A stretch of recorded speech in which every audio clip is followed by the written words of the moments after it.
Are today's games better than ever, or did gaming peak in the 20th century? We'll debate it. Plus, Mario's back in Galaxy 2. Is he better than ever? And we try to rationalize our addiction to Monster Hunter. Brace yourself. The GameCritics.com podcast starts right now.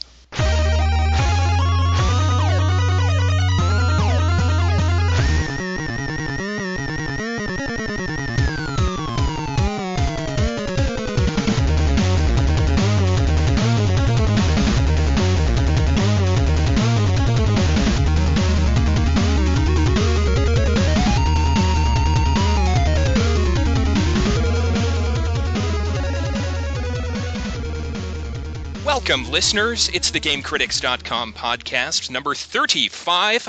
I'm Tim Spaeth, and yes, I bought a Lando Calrissian outfit for my Xbox Live avatar. The best $2 I ever spent. Now, assuming my castmates haven't fled in embarrassment, let's introduce them now. Chi-Kong Liu is the Game Critics owner and founder. Hello, Chi. It'll take more from you to surprise me, Tim. Brad Gallaway is Game Critics senior editor. Hello, Brad. Hey, everybody. And Mike Bracken is the legendary critic and horror geek. Hello, Mike.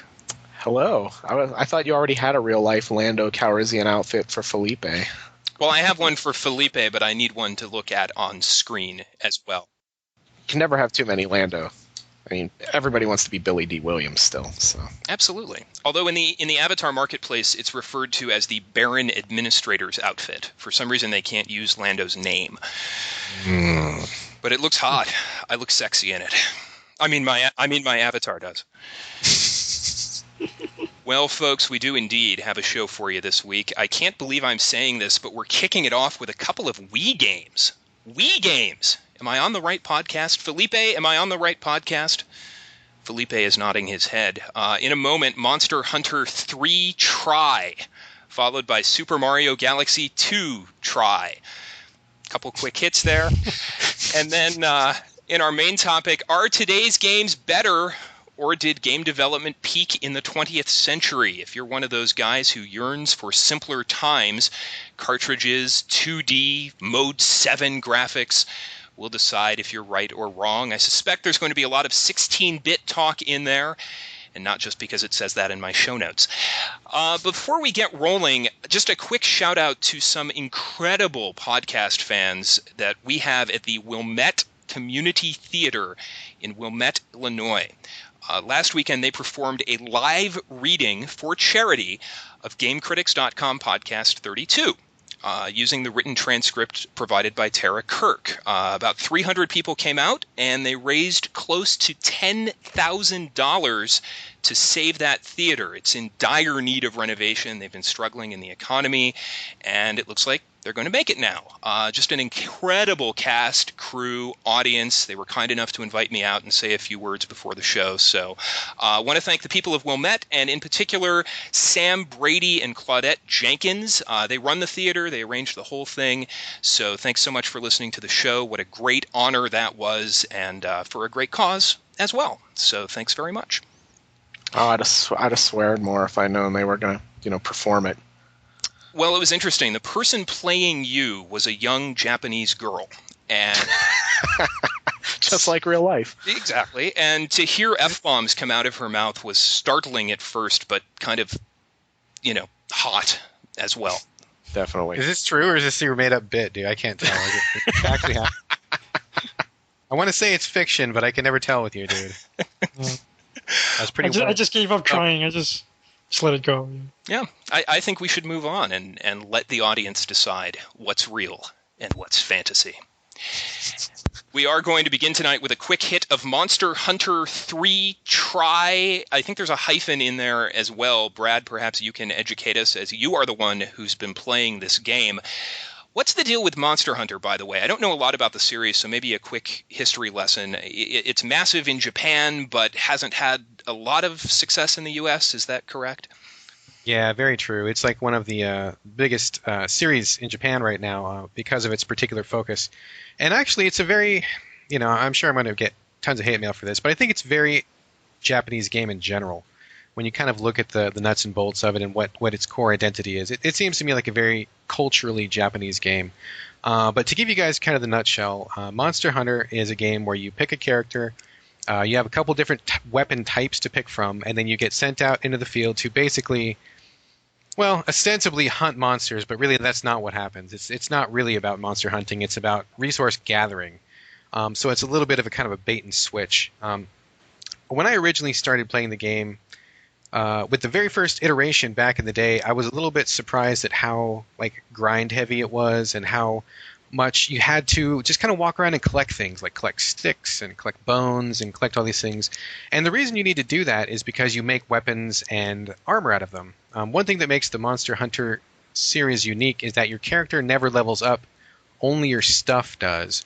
So from start to finish, your character is going to be the same character that they always are, but you get progressively better, swords and guns and armor and stuff like that.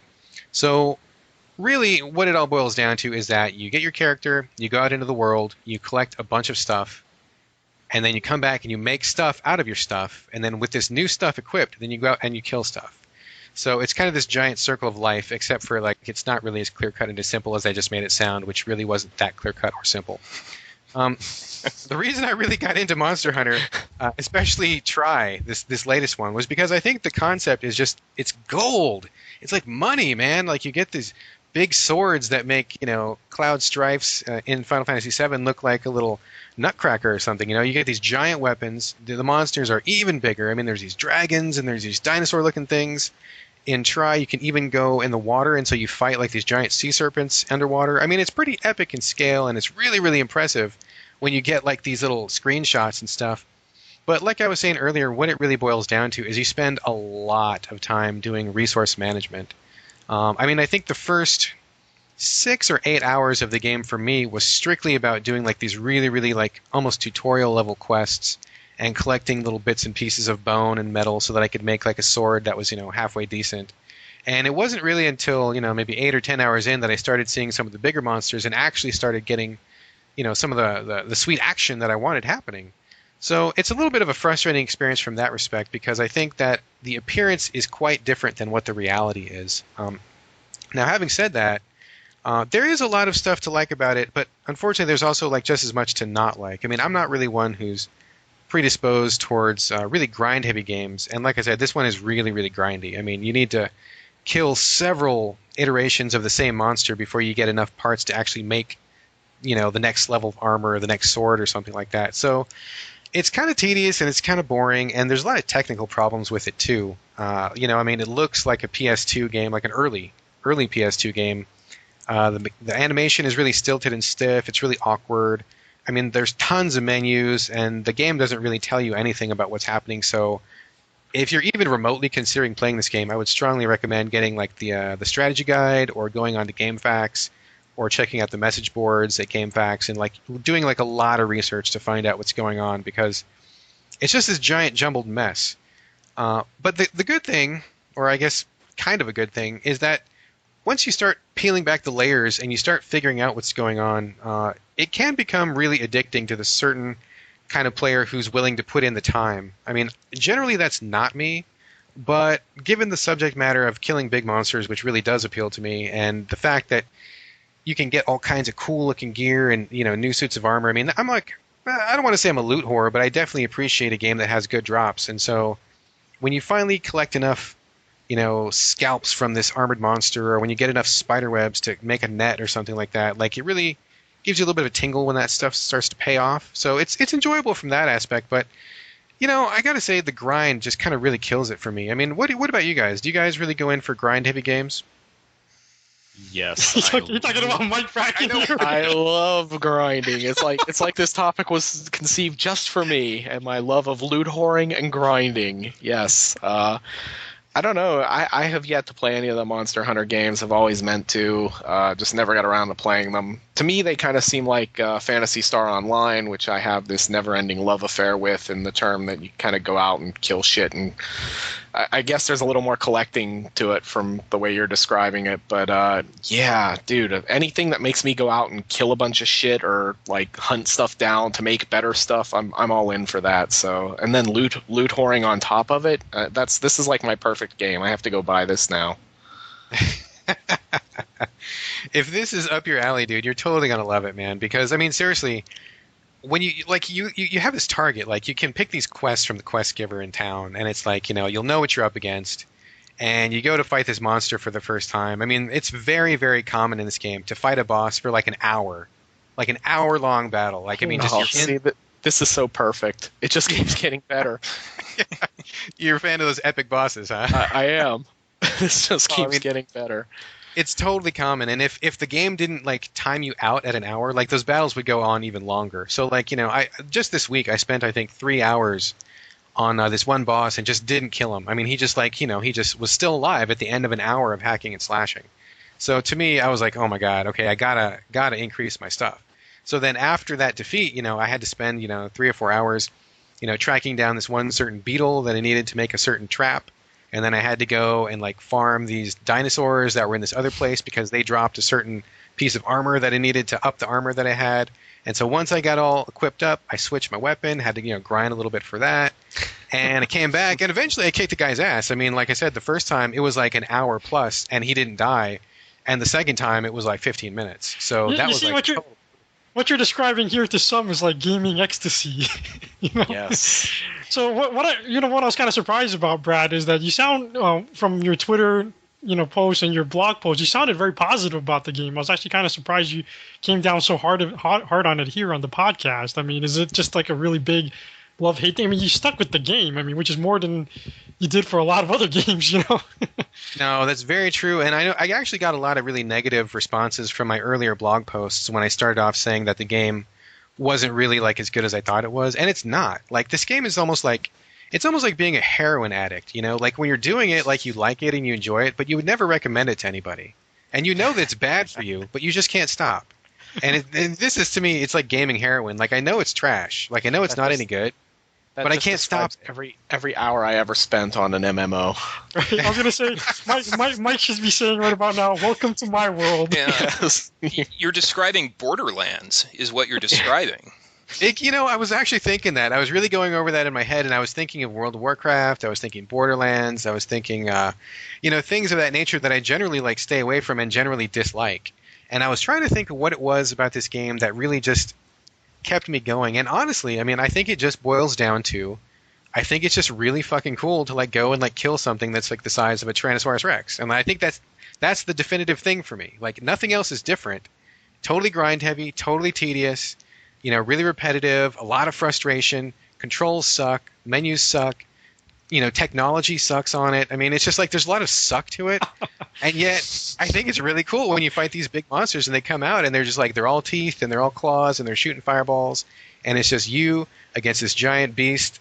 It's just something really cool about that. And it just scratches my itch. And so for that reason alone, I think I'm somewhere in the neighborhood of like 30 hours. And that's like way more than I ever thought I would put into it. And honestly, I was kind of hoping I would be done with it by now. But it keeps going. I'm about maybe 3/5 of the way through. Haven't even touched the online portion yet because everybody I talk to who's online sounds like they're like 1,000 levels ahead of me. And so I don't want to be like the greenest noob to show up online. So I'm kind of still like, increasing my stuff and getting better swords and all that. So haven't even touched it. But for those of you listening, Monster Hunter is really, really strongly focused on online. I mean, you can get a group of people together.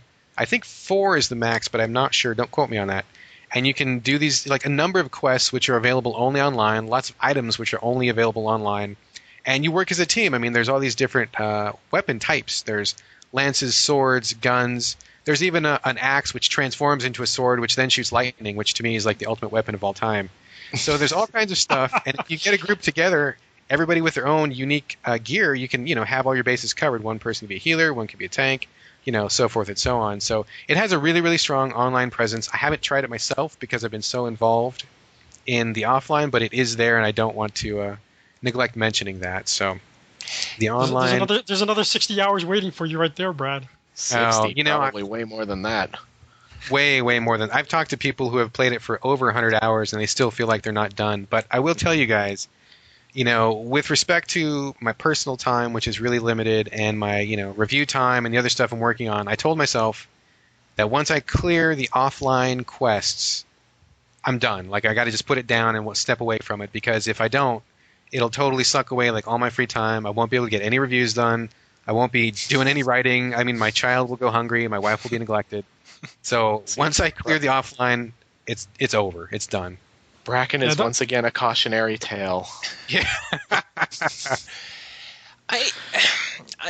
I'm a bit flummoxed here, Brad, because for your monster killing fun, didn't you have Demon Souls for that? I mean, didn't that scratch that itch? Is this scratching a different itch? I mean, to me, it seems like Demon Souls, from the way you described that game, was superior in every single way.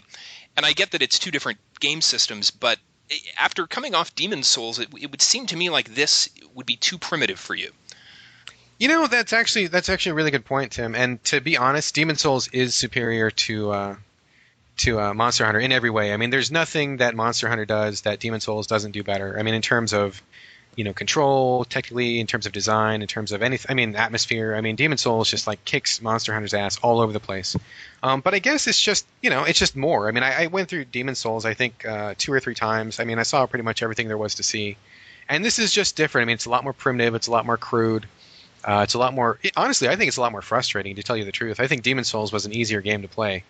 In terms, if you actually knew what you were doing, you could progress through the game a lot more quickly. And in Monster Hunter, it boils down to how often do you get the drop you need? How often do you get the item you need? I mean, how long are you going to grind? So for me, it's kind of a different focus. But, you know, I just like killing big monsters in general. And having tapped out Demon Souls, this is just one more place to go and kind of to get that fix.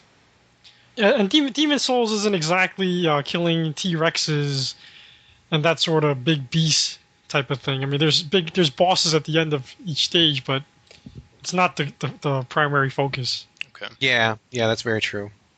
Well, and what is the official title of this game? Is it, what combination of words should I use? Monster Hunter 3 Try hyphen?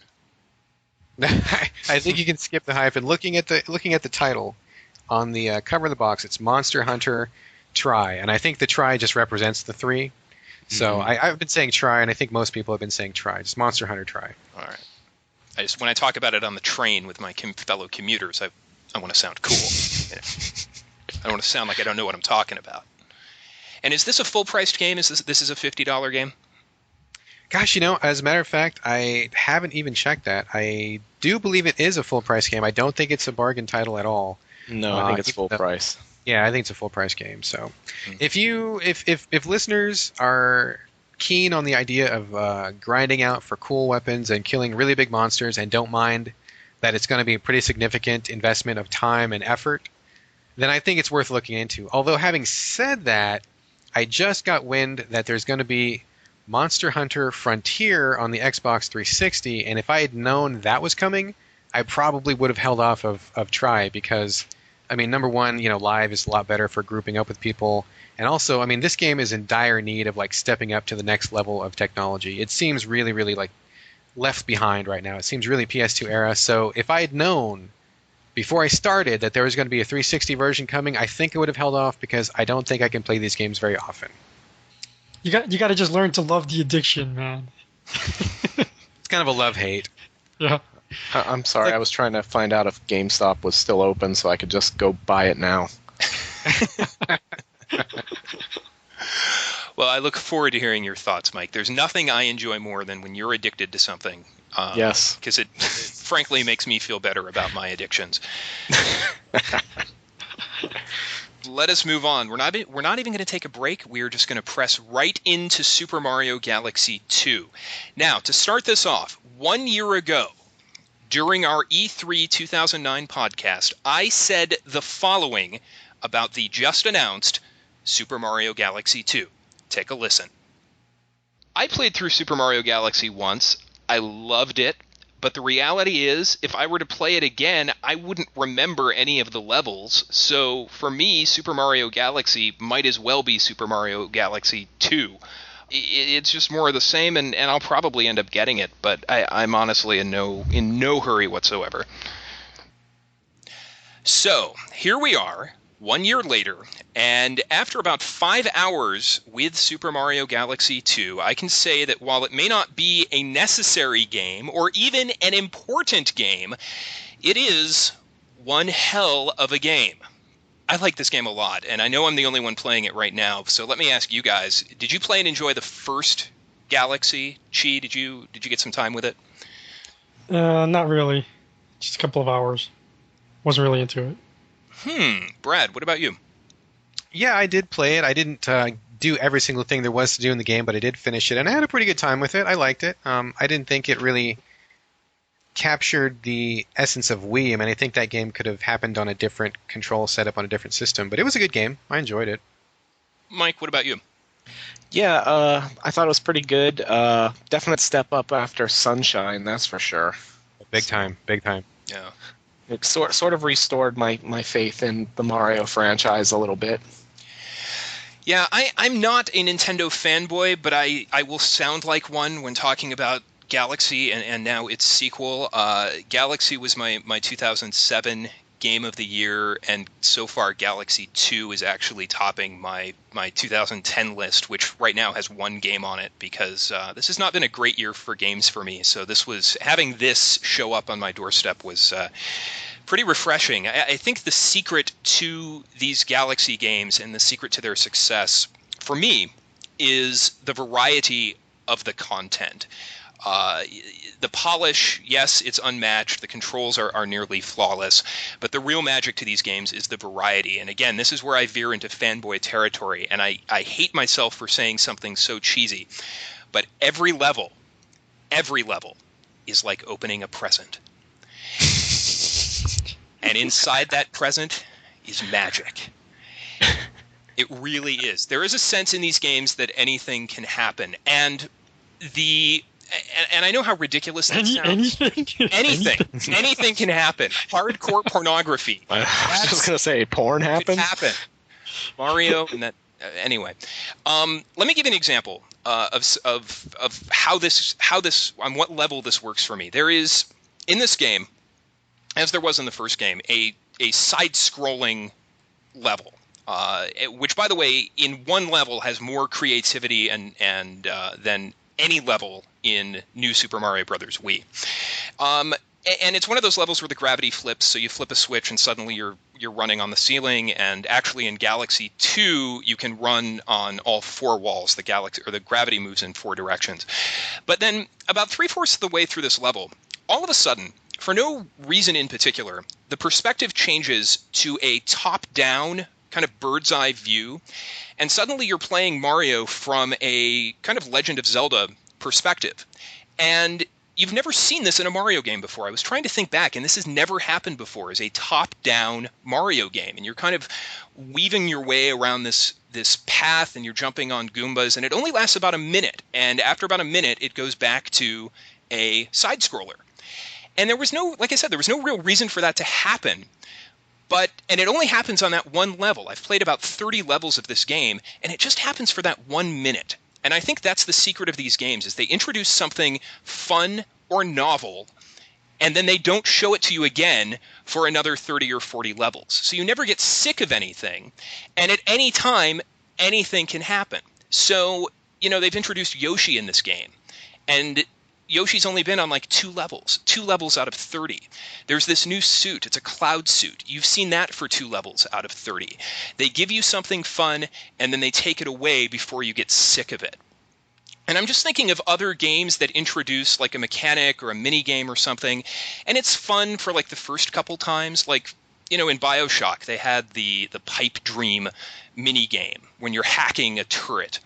And you do that the first time, and it's a lot of fun. You do it the 5th time, and it's like, all right, I'm good. Then you do it the 100th time, and you start to resent it. You forget what was ever fun about it.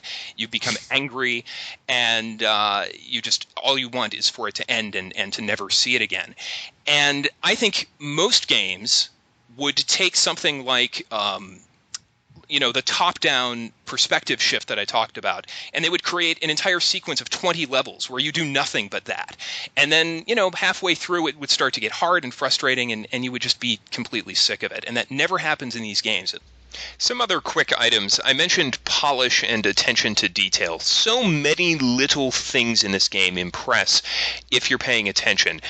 For example, when you hop on Yoshi, the background music changes very subtly to a tropical version of that level's music. Whenever the gravity shifts, again, a subtle change to the music. It's a really small thing, but it adds so much to the ambiance. I mentioned controls. Some of these levels are really coked up MC Escher-esque designs, and yet whether you're running upside down or around the diameter of a sphere, you never feel so disoriented that the controls become a problem. You never really feel disoriented at all. I will say that the underwater levels are still a bit janky, but clearly this game was play tested to death, and it really shows in the controls. Our friend Hargrada had a great summary of the game on Twitter, and I'll quote him here. He says, "It's a great 3D Mario platformer. Not the experience that the first one was, but I like playing it more overall. I'm totally hooked on the Star Hunt again. It's got that just one more star drive to it." And he's totally nailed it. When we're done recording here, I am going star hunting. So that's really where I'm coming from here, and I have some other things to say about the differences between Galaxy 1 and Galaxy 2, but I'll pause for a moment and ask if you have any questions so far, since I'm talking a lot. Well, if I could just jump in for a second, Tim. I mean, like we said earlier, I played and I enjoyed the first Galaxy.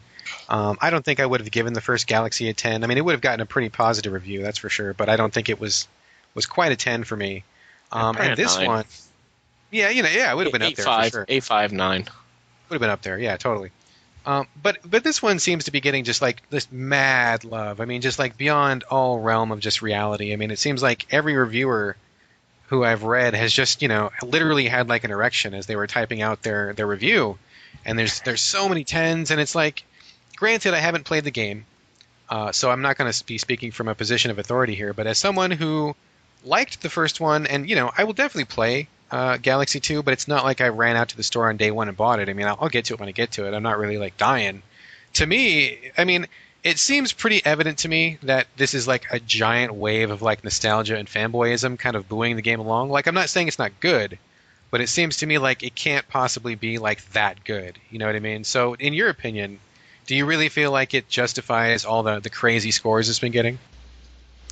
Our friend Night Dreamer asks the same question on Twitter. And as you guys all know, I don't write reviews. I frankly don't know how you guys can put numbers on games. But I have two theories as to where all these 10s are coming from. The first has to do with expectations. And there's an interesting parallel to be drawn here between this game and the reviews for God of War 3, in that the reviews for God of War 3 and Galaxy 2 all basically admit that those two games are pretty much the same as the games that came before it. But whereas Galaxy 2 is getting 10s, God of War 3 was getting 7s, 8s, and 9s. And I think the expectation for God of War 3 was, because it's on a completely new system, PlayStation 3, there's an expectation that it would be mind-blowing and revelatory in some way. And it really wasn't. It was as good as the other ones, but still disappointing. I don't think there were any expectations for Galaxy 2. I don't think, when it was announced last year, no one was expecting it. No one was expecting that there would be a sequel to this game. I mean, there hasn't been a sequel to a Mario game on the same platform since the SNES days. In fact, everyone was sort of heralding it as the symbol that Nintendo was creatively bankrupt, right? That they're making a sequel out of it at this point. Yeah. Which is something they never did. But it's just, it's the nature of the game that everything, and I know I keep harping on this, but every level is so different that even though it's technically the same format and the same structure, the actual content of the levels is constantly changing, and it never becomes tedious, and it never feels the same. So I don't know. So in one respect, there was definitely, I think, lowered expectations for this game. So when it turned out as good as it did, the scores are probably inflated to a degree. The other thing that's happening here, and this is pure speculation, and please feel free to call me out on this if you think it's ridiculous. 2010 has been a really dark year for games. A lot of really heavy games, dark subject matter. Mass Effect 2, Alan Wake, Heavy Rain, God of War, Red Dead Redemption. No real lighthearted romps. And Mario Galaxy 2 comes around, and it's completely unlike anything that's been released this year. It's refreshing, it's lightweight, it's exhilarating, and I think it was just a refreshing change of pace for reviewers, and it was something different, and I think the game is probably being rewarded for that. It's speculation, but I think there's some merit to it. That's actually a pretty good point. Yeah. I hadn't thought about that. Yeah, that's very true. It's funny to mention it because it hadn't really occurred to me that we've had so many dark games. I mean, to me, it's been a great year because there's been tons of games which have really been of good quality and worth playing critically and also just from an enjoyment perspective. But yeah, now that you mention it, I think you're right. I think there has been a lot of heavy material. That's a good point. I do want to also touch on the topic of variety. I mean, I think that's a great thing that you bring up because for me as a player, that's one of the things I really enjoy the most about any game. I mean, I like any game that can really change the formula up and keep things fresh and not keep giving me the same thing over and over, because as soon as the game starts repeating itself and it doesn't have anything more to say, like that's when it should end to me. And unfortunately, like most games don't. They keep going for like another 5 or 10 hours, unless you're a JRPG, and then you'll go for another 40. So it's interesting to me that you say that, because that actually kind of like makes me more excited to check it out, because I am a really big fan of like variety within the scope of a single title. I actually had the exact opposite take on that, which is interesting in that I felt like sometimes games put in variety too much because they don't have confidence in their core game mechanic. You know what I mean? Like, I actually like games, not that I want them to be repetitive, but I like them to be about something substantive and something that I could master and evolve along with, and that, I guess that doesn't happen for a lot of games, but at the same time, I really don't sink my teeth into games that all they do is keep throwing new things at me, and it just seems like they're just trying to keep me entertained, and I find that actually in some ways more boring than anything else. I mean, Tim, is that an accurate way to describe Galaxy 2? Is that they're just constantly trying to too much in some ways? I know what you're saying, and I agree with you. I think it's the rare game that can throw so much into the pot and come up with a truly delicious stew. I do the food metaphors in the show, thank you. I'm so sorry. I think there is a variety in the level type, there's variety in the power-ups, there's variety in the goal for each level, but it all still revolves around the theme of running and jumping and sliding and riding and trying to get a star at the end of the level. And I just think there's something about the people working on this game, and I don't know if it's Miyamoto or the people working under him or who the people are, but there is something unique and there is some sort of intangible thing about the way this game plays and controls and is designed that overcomes that. And I'm not sure I can even describe it. You just have to play it and feel it. And it may work for you and it may not, but it totally works for me. Well, I think I know what you guys are both saying, and I think you guys are kind of saying the same thing, just in a different way, because I definitely hear what you're saying, Tim, and that's one thing that I really value in a game, when a game can pull that off. And I also know exactly what you're saying. Like, you don't like to play a game where they get away from their core values or their core structure. Like in Final Fantasy VII, when they threw in, like, the snowboarding or whatever. Like, I know some people like that, but to me it was like, whatever, this is totally bizarre, it has nothing to do with anything. Or, like, so I think the key is having enough variety, but still staying within the sphere of connecting to the main theme. Like in Gears of War, I mean, if you can do a couple of different things that are related to shooting and monsters, then it makes sense. But if all of a sudden there was like a rhythm dance segment, then all of a sudden people would be like, whoa, what's going on with this? Like it's too far out. So I think any developer that can manage to keep variety but still keep that hold of the main, like in Mario Galaxy's example, running and jumping and platforming, I mean, that's a pretty flexible genre, so I could see how there's lots of room for something like that, whereas it might be more of a challenge, like say in I don't know, Dynasty Warriors, where you could have like this kind of other bizarre mode. I mean, it might be harder to sneak something in like that to get the variety in there, but I mean, I hear what you're saying, Chi. I don't think that sticking something in just for the sake of sticking something in is good.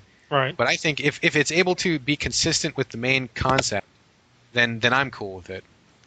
Right. No, I agree with that. Yeah. I do have a couple criticisms about the game. It's not all love, and I'll mention a few of these things because I haven't seen these mentioned in a lot of reviews. If you remember in Galaxy 1, some of the levels involved races against evil Mario, and I think even Sunshine had evil Mario. Yeah. And you basically had to beat him to the end, and I found those levels really frustrating in the first game. And those, so far, have not appeared in the second game, but they've replaced it with 3 evil Marios chasing you. And you don't have to race them, but you have to accomplish different goals while they're running after you. And they're really just annoyances because they're not that hard to avoid, but you'll occasionally bump into them or they'll bump into you and they'll eat away at your health. And I occasionally died just because they were there and I didn't notice them, or I missed a jump or something. And it really doesn't quite work. I think Nintendo needs to drop the evil Mario thing, because every time they try to implement it, it just doesn't fit the game, and they just haven't found the right way to implement it. So no more Dark Mario, Nintendo. I forbid it. One other complaint, I mentioned the underwater controls earlier. I really feel like they haven't quite got it down. It didn't work very well in Galaxy. Doesn't work so well here. I never quite felt like I was completely in control.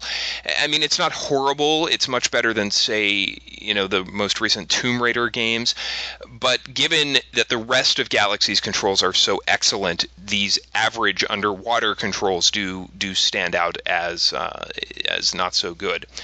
But the thing that annoys me about this game most of all is that the game has been broken up into worlds, much like traditional Mario games. World 1, World 2, World 3. And within the worlds, you have galaxies. So one world is made up of multiple galaxies. And then within a galaxy, you have planets. And I just have to say, Nintendo, that is some jacked up astronomy. That is not how it works. Hey, Tim, I got a question for you. Outside of the jacked up astronomy there, I heard one thing that annoyed me about the first Galaxy was that if you played a session and you spent some time getting 1-ups, I mean, you could rack up 25, 30, 50, whatever 1-ups or extra lives. But then when you went to save your game and you came back, you still only had 3, and then you'd have to go talk to Luigi and he'd give you a couple more, and then you'd have to collect them again. It seemed like a totally pointless waste of time. Is that same thing happening in Galaxy 2? Yeah, same thing here. But you do accumulate 1-ups really fast. And I noticed that today. I had 30, and then I started another session, and then I was back down to 5. I think there's no point to having finite lives. I mean, I do agree that you should be able to die in a level, but they offer so many. I mean, they offer so many opportunities to get 1-ups that even if you run out of lives, you can just restart the game right from where you left off. I mean, there's no real point in having finite lives, but you do accumulate so many so quickly that it doesn't really matter. I think it's just a holdover because Mario games have always been that way. All right. And that sort of just sums up Nintendo once again. They just seem to be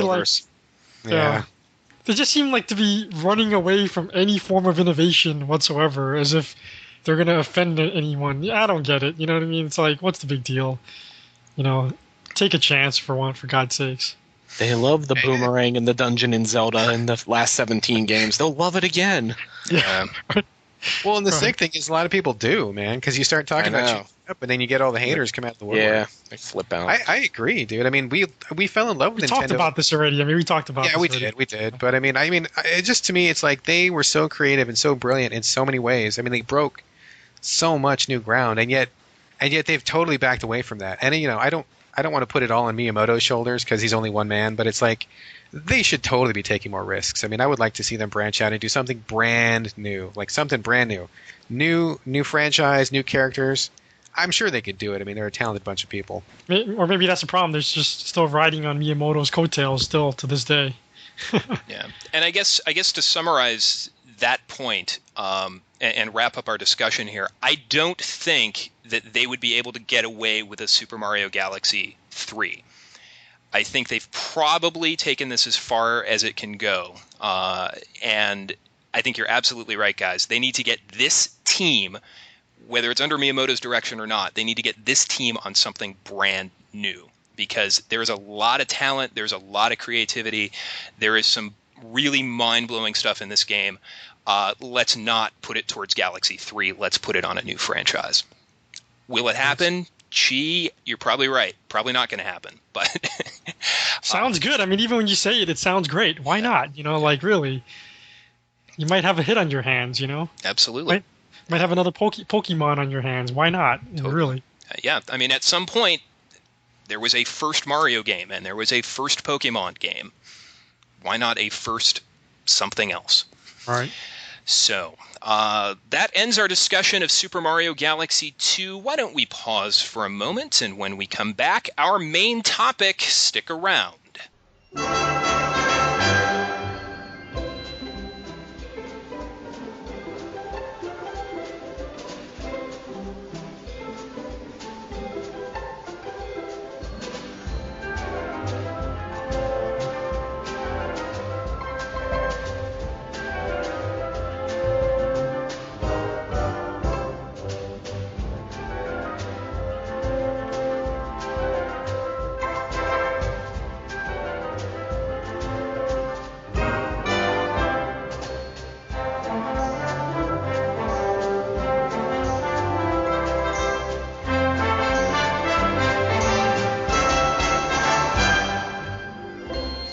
Well, I have become that guy, the guy who thinks that all good music was written before 1997, and that everything afterward is crap. Yes, I'm that cranky old guy, and a lot of people have a similar opinion about games, that gaming peaked in the 8-bit or 16-bit era, and that everything today is just pomp and circumstance and explosions and breasts. And actually, that sounds pretty good. So the question I pose to you, gentlemen, and our main topic tonight, are today's games truly better games? And when people answer no to that question, they often point to the 16-bit era. That seems to be a touchstone for a lot of older gamers. So let's start there. Mike, I know you're quite passionate about all things 16-bit. So let's start with you. I mean, was this the greatest era of all time? If I had to answer definitively, I would say yes. The 16-bit era was the greatest era of all time, and I have a list of reasons for that actually. That are I've talked about some of them before, and others are kind of new since I knew we were going to do this topic. This is not to say that I don't think games today are fantastic and that they have made great evolutionary steps forward, and that this isn't a great era of gaming. The funny thing for me with the 16-bit era, though, is I think you see going from... I'm the old cranky bastard of this show. I think I'm the oldest guy at Game Critics still. I'll be 38 this year. So I've been playing games since, we had a Pong console when I was 4. So I've played since the beginning, and I've owned pretty much every console along the way and everything. And the evolutionary jump from the 8-bit era to the 16-bit era, I think the only other time we've seen such a huge leap in terms of graphics and gameplay and everything, maybe you could make the case that the jump from the 2600 to the NES was similar, or maybe even a little more. But I think when you take a look at it, the jump from the NES and the 8-bit era to the Genesis and the Super NES, the way games evolved in that period, the graphics got better, you were able to put more stuff on the cartridges, so you got better stories, you had better controls. And this is not to say that there weren't a lot of shovelware crap games out during that era, because there were. But I think what happened is you see that games evolved there and got really good, and you got better music and better stories and better controls and more ambitious games, and they've aged really well. I would say this era right now is probably the second best. I put the 16-bit slightly ahead of it, and the reason being is I think in a couple years you're going to see the graphics in today's games are not going to look very good because the way graphics continue to evolve. The funny thing about the 16-bit era for me is because it was all sprite-based and everything, those graphics still really look cool and have a certain amount of charm to them that's still really good. If you go back and look at PlayStation 1 era games, those games are hideous. Now, you look at PlayStation 2 era games, even today. I'm playing Killzone 1 today because I'm bored. that game's god awful ugly compared to what's out now, and it's only a couple years old. Meanwhile, I pop in Chrono Trigger, that game still looks really cool. I mean, it's got great sprite backgrounds, sprites on backgrounds and everything, and those kind of graphics, just for some reason to me, don't seem to age, or if they do, they age really gracefully. So, Mike, let me ask you: when you say ambition compared to current and 16-bit, what qualifies as ambitious in the 16-bit era for you? Well, I think for me, you really start to see games in the 16-bit era come out with more stories. You saw this starting in the 8-bit era, but there were still a lot of games in the NES age where, like, what was that, fucking Kung Fu, where you were basically just kicking the shit out of 8 million guys trying to get to the top of the thing to save your girlfriend. That was a story. I think for me, this, and I'm a little biased because I'm an RPG guy, and I think the 16-bit era RPGs are better than today's RPGs by far because they told the same fucking stories. The stories haven't evolved at all, really. And they're remaking them. They're just telling the same fucking stories over and over. They're not hopelessly complicated like today's RPGs are, but they're still engaging, and they've still got menus and hit points and all that shit. But I think what you see in terms of the ambition, especially there, is that, like, if you look at the original Final Fantasy from the 8-bit era, there was, like, really no story to that game. You picked your character classes. You could pick 4 fucking white mages if you wanted to and struggle through the game that way because none of the characters were part of the story. Whereas when you get to the 16-bit era, you start to see that the characters become important parts of the story and there's an actual narrative happening and things like that. And like I said, not every game in this era had that, but you really see that happening. You start to see these games, like, I'm hesitant to call them becoming art because I know that's, like, so loaded with 10,000 different arguments about whether games are even art in the first place. But I think you see a lot, like, the technology advanced and game developers were really a little bit more daring about what they were trying to do in that era. Whereas now gaming seems like it's become so commercialized, like we were talking about last segment, talking about Mario Galaxy. You've got guys who are very creative still, and the technology is there to do amazing things with it, but gaming has become so commercial that you're really roped in by the corporate bean counter guys who want you to, my game has to have a cover system like Gears of War and has to have, like, this from popular game X and open world like Grand Theft Auto, where the guys don't get as much freedom. That 16-bit era, I think, developers had a lot more room to try to experiment and do things. And I mean, for me, those are sort of the reasons why that era of gaming is still, so great. There's certainly some nostalgia to it and all that. I won't deny that. But and I would also say that, like, in certain, you almost have to take it on a genre by genre basis, I think, because, like, the 16-bit RPGs are definitely better than the RPGs of today, and I would even argue than the PlayStation era RPGs. But I think shooters today are probably better than the 16-bit ones were. I mean, if you go back and play, a shooter on the SNES, it's not as good as Gears of War. But there's also something to be said, though, that those games were easier to pick up and play if you weren't an actual hardcore gamer, because the controllers were smaller and had fewer buttons, weren't so complicated. So there's that in favor of it, too.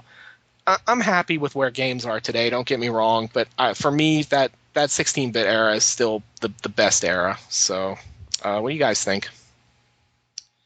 Man, you've added so many other thoughts for me to think about, so I'll just try to get in there. One thing I wanted to comment right off the bat was what you were saying about just the art thing. I know let's not get into the art quite thing, but for me, what it means is that the games are actually starting to look beautiful. Like, you can actually say that this is, like, beautiful looking art, right? And the music, come on, the music is just such a staple of that era, and the music has become really iconic, really, coming out of that generation. Which is amazing because it was, like, all MIDI, on cartridge stuff. It wasn't like full orchestras like we have now or anything, but it's still like really iconic. But it started to sound orchestral to some respects, right? It was capable, right? I think building on what you're saying, it was the 16-bit era for me was just this. I wouldn't call it a perfect balance, but a really amazing balance between technology, gameplay, and everything along those lines. I think today there's just too much technology, and I think I have to blame 3D for that. And the two games to me that symbolize that are like Final Fantasy VI versus Final Fantasy VII. Final Fantasy VI, granted, it's all sprite based, but what I like about sprite based games is that you didn't feel like there was a limitation to where the world ended. It could go on and on. Granted that was probably an illusion too. I'm sure there's only so much amount of data you can fit into a cartridge, and the world has to end somewhere. But it certainly felt like, in terms of the artist palette, or the developer's palette rather, they could make a larger world as they want. And then Final Fantasy VII was the exact opposite. Everything felt so enclosed. Granted, it wasn't quite 3D, right? Because it was like those static SGI backgrounds. It still had the static backgrounds. Yeah. Right, which definitely hurt it, because I know exactly what you're talking about. There were moments in that game where you would be moving through an area and you would stop to look at the backgrounds because they were the static animated backgrounds. They weren't 3D, and you'd think, wow, those are really pretty, but they also felt really fake because you couldn't move through them freely or anything like that. So it was like there was a really weird disconnect for me with Final Fantasy VII, with the super deformed but 3D characters in those backgrounds. That game has aged really poorly to me. So right. I just think that once 3D came into effect, it created this huge overhead, and then the production costs and everything skyrocketed, and with higher costs results in fewer risks, and then fewer risk, less innovation, right? And it's kind of ironic that when you think 3D, well, 3D is like a real world. I mean, that's like an actual environment, right? The world should be more open, but in fact they're more limited because of the technology. I think we are getting to a point now, though, where it actually is making good on that promise. When you see games like Oblivion and Fallout, and even like I wouldn't say Dragon Age so much. It's a pretty small world, but at least these games are starting to feel like pretty expansive worlds, which is so I'm actually enjoying a lot of what's going on today. But I think what was great about the 16-bit era was that the technology was starting to come into its own, but it still wasn't so so limiting. It wasn't the focal point. Exactly, sure. It wasn't the focal point. So there was with the Mode 7 and that sort blast of processing. Right. It's always there. I mean, these are games, so there's always a technical issue, but it didn't override the importance of gameplay. And I think all too often today, and I'm like you, I don't hate games today or anything like that. I'm not someone who only wishes games were like they were in the past, but I certainly really miss the balance of gameplay and technology, as well as the innovation. I think we're just seeing much less innovation. And back then there were 1,000 Super Street Fighter clones as well. I get that, but at the same time, when a new concept came out, gamers, their heads didn't explode. Today a new concept comes out and it just gets like ignored. Like people just don't care. And it's kind of sad, unfortunately. The state that everyone just wants to see the next Madden. And back then, a little game could come out and really become the next big thing. And today it's just so much harder. So I really do miss a lot of things about that era. Well, if I can just chip in here, you guys, the stuff that you guys are describing is all stuff that it seems really part and parcel of a media kind of growing and evolving. I mean, that rapid explosion of creativity, like the experimentation, the core focus on new ideas and stuff. I mean, that stuff happens with any medium. I mean, you could look at books, film. I mean, anything. Where when people were just starting out, I mean, nobody was afraid to try anything. There were all kinds of ideas happening that were really off the wall and bizarre, and some of them stuck and some of them didn't. But as time goes by, certain things begin to evolve. You start getting genres, you start getting, kind of archetypes, you start getting these different modes where people know they can mine these modes and get a certain user base behind them. So, I mean, I think that games are on the exact same track as any other medium in terms of how it develops. I mean, like you guys, I definitely miss those days of the wild creativity, although for me, it wasn't the 16-bit era for me that I value most. I think it was probably the jump to the 32, or the PlayStation era when that first started. There were all kinds of crazy games coming out, and you never knew what something was going to be, which was also true in the 16-bit and even the NES days. But for me, I remember my library just like exploding during the PS1 era because there were so many crazy things to do and play and see, and it was really, for me, a really vibrant creative time. But I definitely agree that the emphasis on technology is really a stifling influence on terms of creativity. Like you said exactly, when you have to sink $5 million into a game to make it up to a gamer's standards, then you are much less prone to take risks. You're much more prone to stick with an established formula that already has been proven to work, and that's when you start getting stagnation and things start feeling the same. So I definitely agree that in terms of creativity, we are in a little bit of a low point now because risks are just not financially acceptable if people are going to expect the same kind of bells and whistles that they do. I mean, I think there's a case to be made for the indie scene right now. I mean, I think there's a lot of room for people to put less money into graphics and sounds and put more into gameplay. So I'm definitely in favor of that. But kind of just stepping back from that whole aspect of things for a little while, I guess I'm going to be the only guy in the podcast who actually thinks games are better these days than they were in the past. And getting away from creativity, I'm talking about things like being able to save anywhere. I love saving my game. I don't want to have to dig out my memory card and like have to run back to a save point, and then you get stuck in the middle of a boss battle and you can't quit or something. I mean, it's still an issue sometimes these days. I was gonna say, yeah, there's still so many RPGs and stuff. Even this generation still make you go back to a save point and all Very this crap. true. Very true. And those games are screwed. So I mean, they need to catch up because there's a lot of games that these days have no issue with letting players save, all over the place. I mean, and also it along with that spike of creativity, I think difficulty curves back in the day were way out of whack. I mean, I don't know about you guys, but there were plenty of NES games, plenty of 16-bit games that I thought were great, except they were hard as hell, or they were like totally unfair, or they were just like screwed in so many different ways that you couldn't finish them, And I think that now that games have been out for so long, developers have been a lot more savvy to pick up on like how to alleviate those sticking points, how to reduce those monstrous difficulty curves, and things like that. I mean, I totally agree with what you're saying, but at the same time, I do think that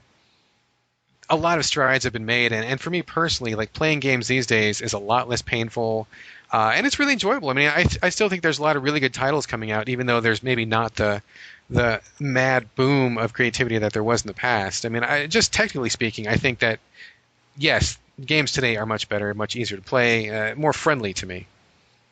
Before we move too far away from 16-bit, I'm going to read this letter from our friends at the Gaming the Media podcast. They also throw their hat into the 16-bit ring and reiterate a lot of points that you made, Mike, as well as you, Chi. They wrote the following: "Hey, Game Critics crew, love the podcast. Keep up the great work. I'm writing in to share my thoughts regarding the 16-bit era. While it's undeniable that some of our love of previous generations stems from the nostalgia of youth, I'd argue that the 16-bit era holds meaning for so many folks because it heralded an explosive diversification of quality gaming genres that had previously been rather rudimentary or non-existent on consoles. Story-based RPGs, simulation and strategy games, first-person shooters, not to mention fighting games. All of these made significant first console appearances during this era. While modern titles... Wait, sorry. First-person shooters, really? In the 16-bit era?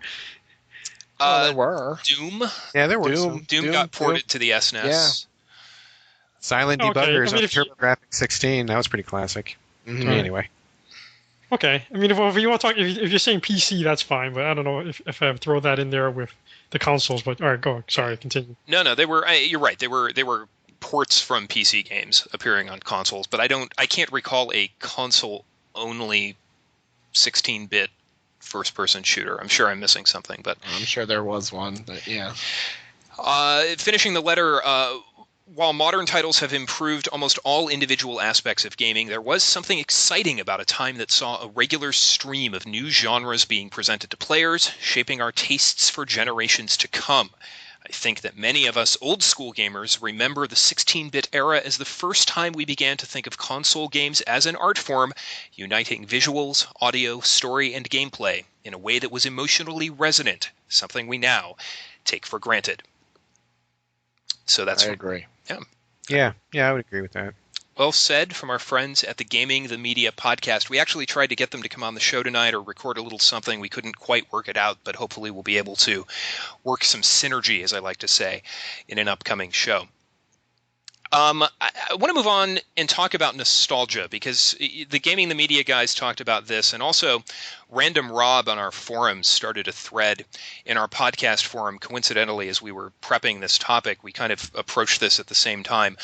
Let me offer a choice from Random Rob, and I'm interested in your take. He says, video games are a market, right? There is occasionally art, but for the most part, 9 out of 10 games are violent wish fulfillment scenarios because that's what sells. There used to be a great deal of experimentation going on with the medium, but does that mean you really want to go back and play those games again? Games are moving more and more into the realm of a total experience these days, rather than novelty experiences that you have to force yourself into by limiting or altering your perceptions, or having to memorize strange control schemes and rules. I don't think games have changed. I think people have changed. They expect creature comfort from their entertainment, to be challenged less, at least not to be challenged by the fundamentals of gameplay. What do you think? That was a good piece. I think I agree with a lot of what he said there. I mean, I think that kind of echoed my sentiments about games being a lot more player friendly. I mean, maybe not necessarily about games being easier, but I definitely think that not killing players with this whacked out difficulty curves and these weird things that popped up in some of the older games. I mean, like I said, I think developers have gotten a little more savvy about being friendlier because you're not going to have an audience if you scare them all away. So, but in general, I think that was really well said, and I think I agree with most of that.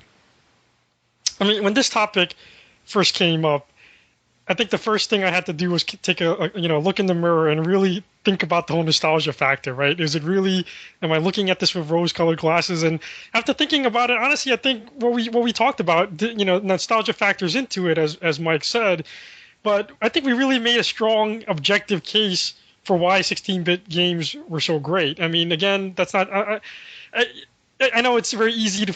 It makes for a sexy topic to say, are games better today, and of course they are from the standpoint of what Brad is saying. I'm not going to disagree with that. Although we should have another discussion on whether save points are absolutely necessary. That's another topic though, because to me, if GoldenEye with save points is not GoldenEye anymore. Like that game needed what it had in order for it to be successful, but that's another story, I suppose.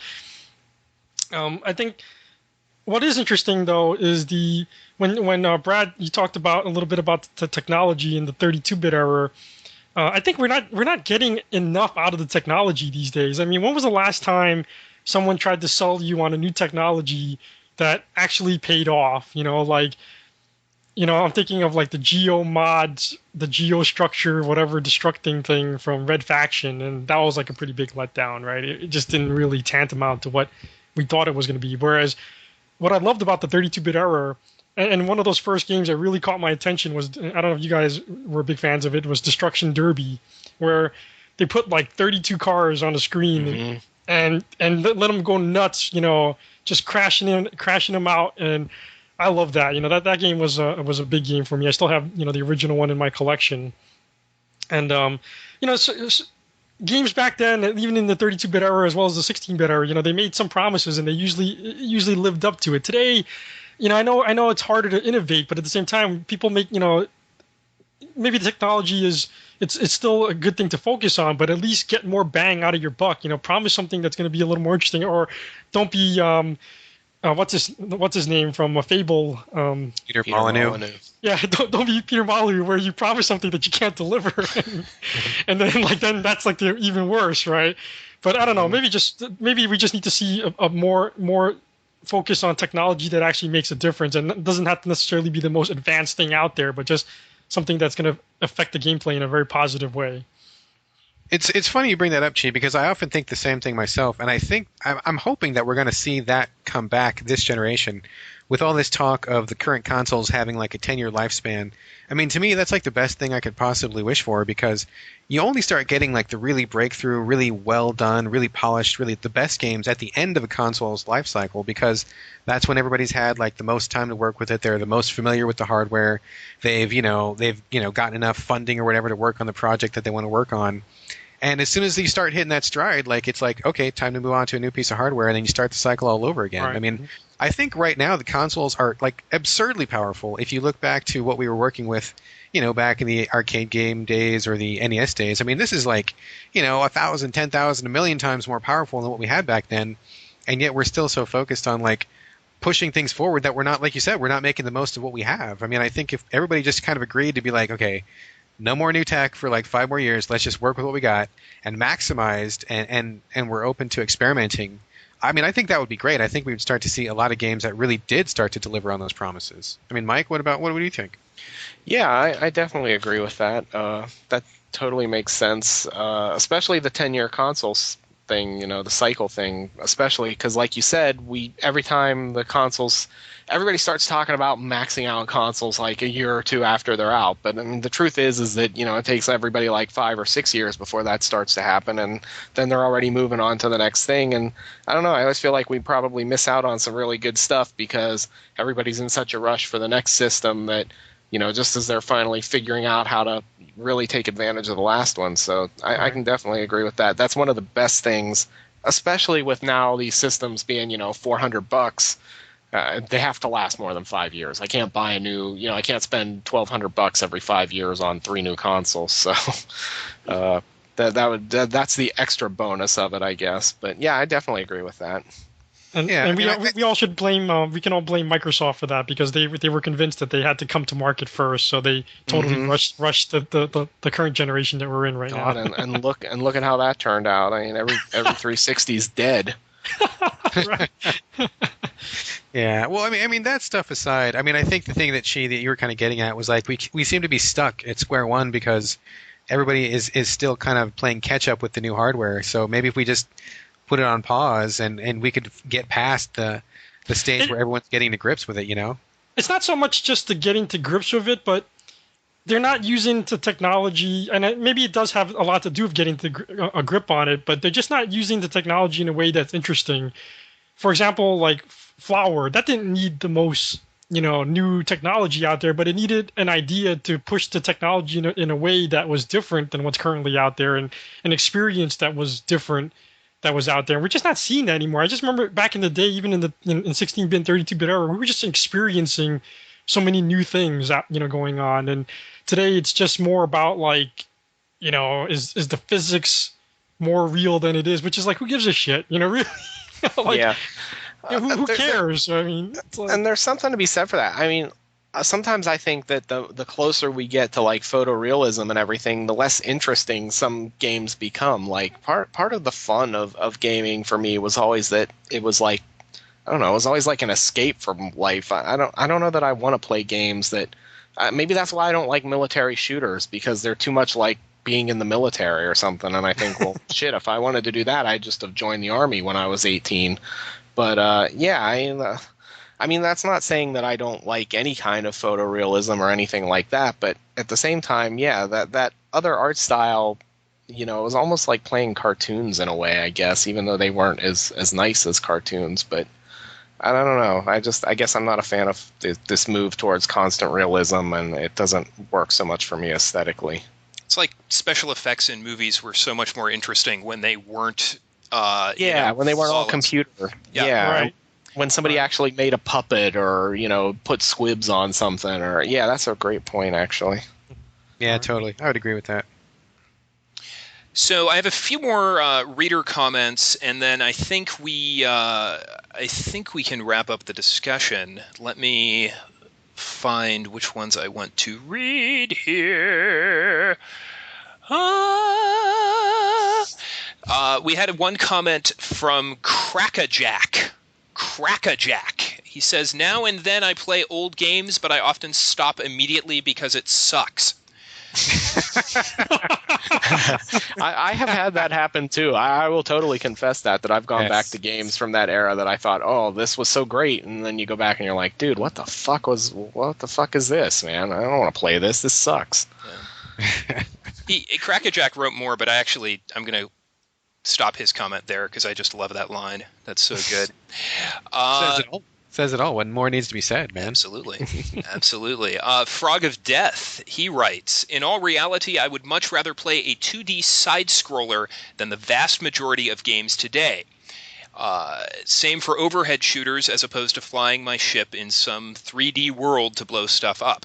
And if it came down to it, I would probably pick 2 of the overhead versions of Zelda before any of the 3D installments. Honestly, part of it is nostalgia, but the style of game is part of a reason I play, and those are the styles I prefer. Definitely. I mean, I'm the same way. I could definitely see where he's coming from on the Zeldas. Especially because all they've done with Zelda in the past, 10 years or however long it's been since Ocarina of Time came out, is just fucking make it 3D. They haven't changed the gameplay any. Now, except you can turn into a wolf. Right. That's always been my fantasy, right? I was dreaming for the day I could turn into a wolf. Yes. Exactly. Thank you, Miyamoto. Yeah. So here's an interesting one from Game Freak 666. He writes, surprised it's not come up already, but where do modern games made with retro roots come into the equation? The top of the list is 3D Dot Game Heroes, which practically lifts the original Zelda into the third dimension. Also, one of the better 360 arcade games, Shadow Complex, is almost a carbon copy of the Super Metroid gameplay. Not to mention the amount of hours I've spent trying to beef up my mediocre score on Geometry Wars. New Super Mario Bros. Wii and DS are also good examples. Are these considered nostalgic games, or are they good in their own right, or both? Wow, that's a tricky question. Yeah. I would initially say both. I mean, I think if a formula works, then it works regardless of, whether it's 8, 16, 32, or whatever. I mean, for that reason, I think Shadow Complex is a good game. I was thinking the exact same thing, dude. Shadow Complex, man. Yeah. Yeah, even though it is like exactly, Super Metroid, I mean, it's still a good game. It still works. I mean, if I had never played Super Metroid, I'd be like, wow, Shadow Complex is so awesome. But, I have played those games, so... I mean, I think we're at it. But it holds up for sure, right? It holds up. Yeah, it holds up. Yeah. I mean, with the right bells and whistles, and that's what Shadow Complex did. I mean, it upped the ante a little bit and worked. Yeah, I mean, I think if something works, it works, regardless of what system it's running on. I mean, that's kind of how I see it anyway. So before we end this segment, I guess I should throw my hat in the ring and answer the question, are games today truly better? And I bet you guys are expecting me to say no, they aren't. That gaming peaked with River Raid in 1982. But I'm not going to say that. I am going to say that games today truly are better. But it's something I struggled with quite a bit, and I posted this in the Game Critics forums, and I'm curious what you guys think. We play less games now, at least I do, and I'm much more selective about the games that I play. I mean, if I was in my 30s during the NES era, would I have played Kid Cool or Deadly Towers or Ikari Warriors 2?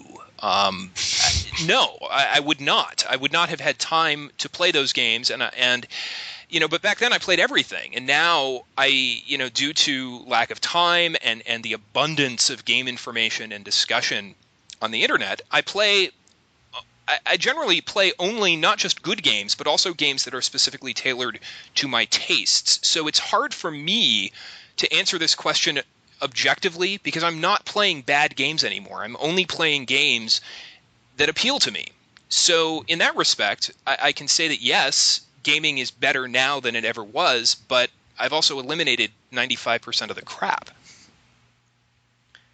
Yeah, and there's also I don't know. I remember when I was a kid, playing 16-bit era games. Well, I wasn't actually a kid then, but shit, you were lucky if you got 5 RPGs a year. Now, shit, some months you can get 5 RPGs in a month. So it's just there's so many more games too. I mean, the law of averages almost dictates that you're going to get more good games because there's just so many more games. You're going to have more crap too, but I mean, it's going to balance out.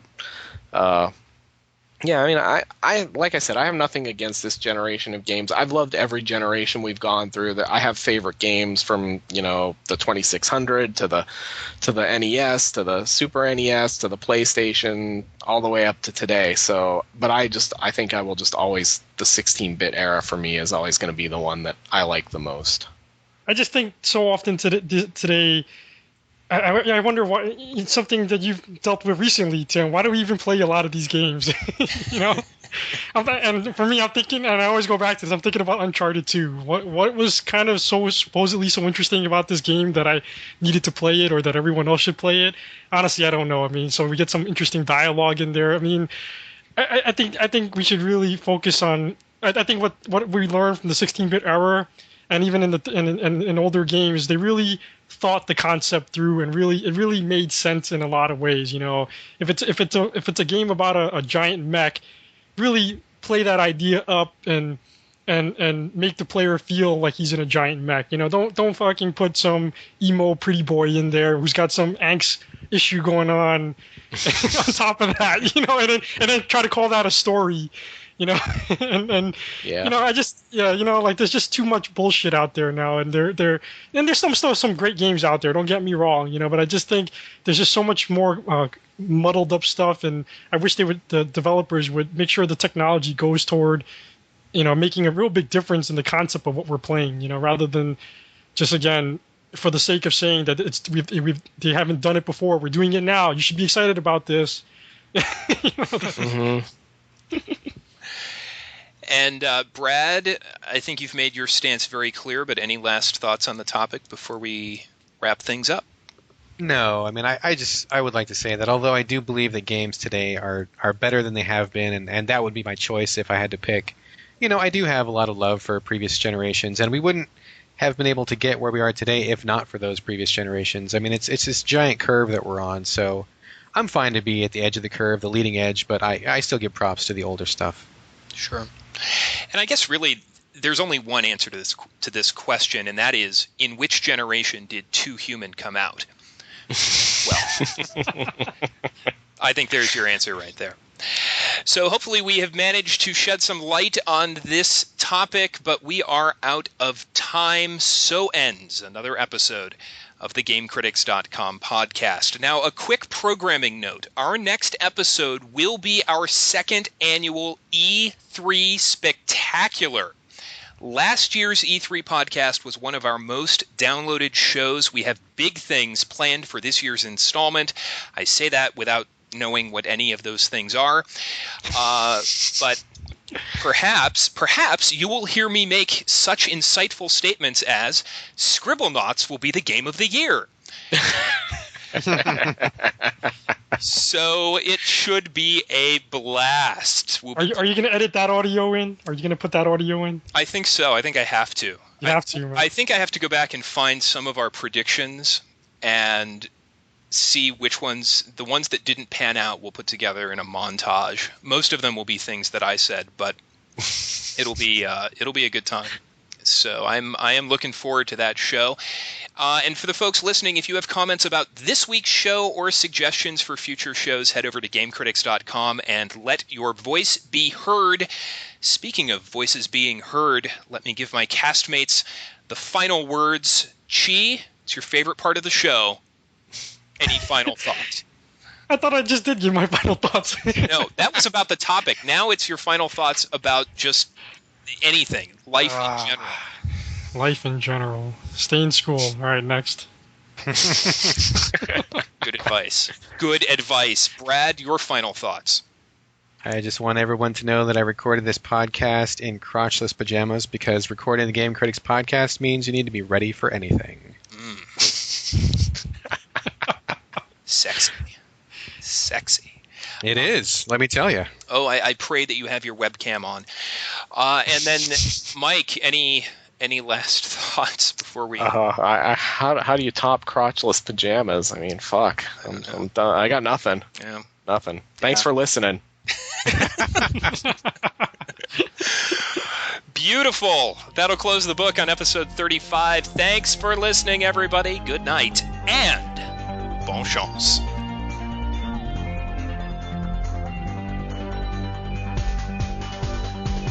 By the way, I saw the Prince of Persia movie today. Yeah, It's horrible. How was it? It's horrible. that's not really a surprise. You gotta I talk. didn't- You gotta talk about that, dude. You gotta didn't talk even about that show. I don't even know if they screened it. I didn't get a press invite or anything to it, so I was like, "Fuck it, I ain't paying to see it." It's not even worth talking about. It's really not. I mean, there is no aspect of it of any significance or quality whatsoever. Not even Jake Gyllenhaal's abs. You know, he is covered up the vast majority of the movie. I hate that guy. I hate him. He's supposed to be a charming rogue, and number one, the only thing he does that's charming is he smirks occasionally. But they haven't written any like charming rogue dialogue for him. He doesn't even have like catchy one-liners at the end of an action sequence. He always just smirks, and he does an accent, but other than that, it's just Jake Gyllenhaal with long hair. I mean, that's it's bad. It's bad. There's a whole sequence where they explain how the Dagger of Time works. Like, you see it happen twice. He does it once by Dude, we should accident. totally be recording this. We should totally be recording this. We are recording this right now. Yeah. Oh, I'm fuck. sorry. Never mind. Keep going. I'm sorry. It's an aside. We shouldn't even be talking about it. No, you should, because this is relevant, man. I mean, Well, It's interesting. It's topical. Come on. so the Dagger of Time it's actually a button on the bottom of a dagger. So every time he rewinds time, they like zoom into the dagger and he like clicks a button, like he's pressing a button on a game controller. And then time. oh, man. So the first time he does it by accident, and then the second time he does it on purpose. And then they spend a good 2 minutes explaining how the dagger works, and he might as well be turning towards the camera, talking directly to the audience, because he's like, now, when I press the button on this dagger, it rewinds time. And when time is reversed, I'm the only one who can tell that time has been reversed, and it gives me a chance to correct mistakes that I might have made.